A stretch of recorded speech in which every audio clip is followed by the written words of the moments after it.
everyone to Dave's Cooking Show. And before I get started, yes, the drunken peasants inspired this recipe because they brought to my attention the existence of the Fat Hoe burger, which is now sadly no longer with us. But if you watch the news report, I can certainly see why. Here's my take on that. Okay, so the first big problem we have is the size of the burgers. They're paper fucking thin. When you go to some place called the Fat Hoe burger, you expect a big fucking fat burger. Also, the meat looks weird. It's not freshly ground meat. It's tube meat. I can tell it just by the way the meat looks. It's tube meat. And that is the absolute worst meat to make a fucking burger out of. I do want to hold here for 1 second. Okay, this is the biggest reason why this place closed. Look at this workstation. First off, it's a fucking mess. Second off, you have pre-cooked patties sitting in their own juices, dying on a blue tray. Okay, first off, tube meat is already incredibly tough because it was ground 3 times and was vacuum packed 3 weeks ago, and it's garbage.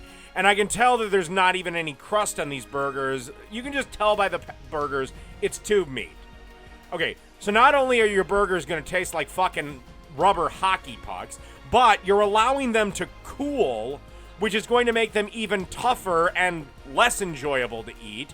And third, they didn't even bother to melt the fucking cheese. I mean, Jesus Christ, how hard is it to throw a piece of cheese on a fucking burger while it's on the griddle?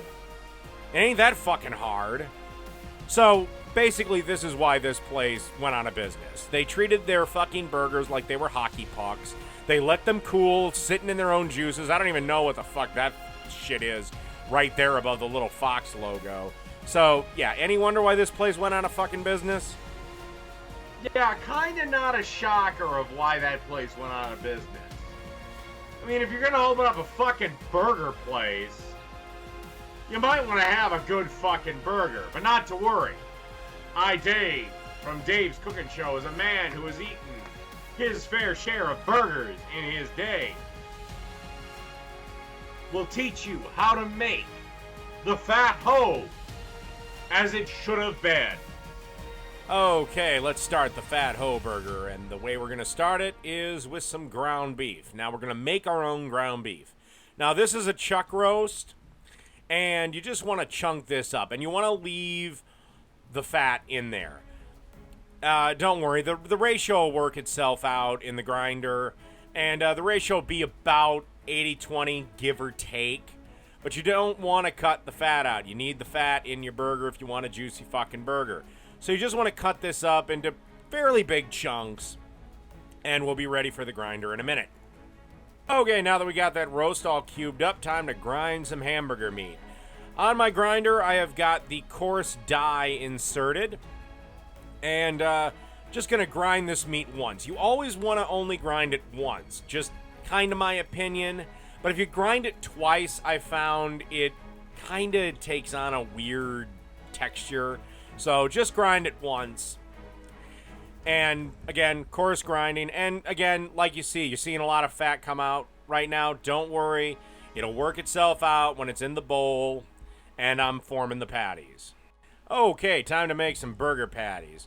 You want to loosely pack your once ground beef together. And I'm kind of going for 1/3 of a pound to about 1/2 of a pound patties. You can see a lot thicker than the ones in the video. The great thing about grinding your own meat is, if you buy, especially if you buy tube meat, or even if you buy the quote-unquote freshly ground stuff in the grocery store, you have to go to well done with your burger. But if you grind the meat yourself, you can actually go to mid-rare or even rare on your burger because, again, you ground it yourself that day, right away. But, so yeah, another advantage of grinding your own meat. So, I'll see everyone out at the grill. Okie dokie, I've got the grill set up for direct heat, and I'm using lumped charcoal. And you want to use lumped charcoal for this because it burns hot enough to sear all that loose meat together. And you do want to wait a while till, the cooking is about halfway up the side of the burger, because if you don't, these are loosely packed and they don't do too well with flipping. Now, I've seasoned these with my all-purpose. That's just equal parts pepper, salt, garlic powder, and onion powder, and I'm actually using kosher salt.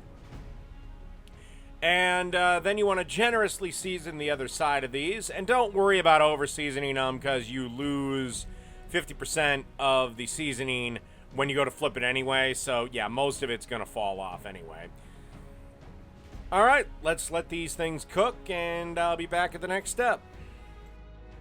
Alright, time to flip these bastards. Look at that beautiful crust. Okie dokie, you can kind of see what I was talking about before with these burgers and how you want to wait to flip them, because you can kind of see some of them almost fell apart right when I flipped them, even though they were halfway cooked. And there's my dog Hendrix making a cameo. So, yeah, a couple of more minutes and we'll be, got to sacrifice a little beer to the barbecue gods, get that flame up down. So yeah, I'll see everyone back at the next step.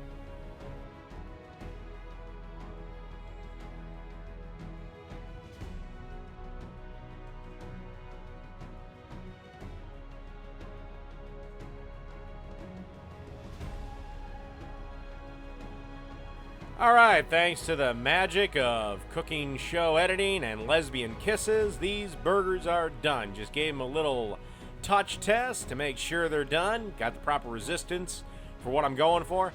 And last step, gotta add the cheese, because a burger without cheese is, well, garbage. So, I got a nice bit of bacon cheddar and a bit of Colby Jack on top of that. Gonna close the lid, let this cheese melt up. And wouldn't you know it, cooking show editing magic strikes again. Oh, look at that cheese, all nice and melty. Alright, let's get these burgers off the grill and into the house, and I'll show you how to put together the Fat Hoe burger. Alrighty, let's start putting this together. The first thing you want to have is a nicely toasted buttered bun. Nothing too fancy about that. Now, if you don't butter your buns, they're just going to be inferior buns. Then, on the bottom bun, what you think is the bottom bun, place some iceberg lettuce and then a beef patty. Then, on what you think is the top bun, get some mayonnaise on there. Yep, we're going to have some butter and mayonnaise on this burger. It's the Fat Hoe burger. What the fuck do you think is going on? Then, you want to grab some pickles, because a burger without pickles is, again, much like a burger without cheese. It's a piece of shit. Then, want to grab some barbecue sauce, your favorite barbecue sauce. Give a little drizzle of that son of a bitch. And then, of course, bacon. Gotta have bacon on this bastard. Lots of bacon. Then, put it on top, realize you built the whole son of a bitch upside down, flip it over, and that's that. The Fat Hoe burger. Done.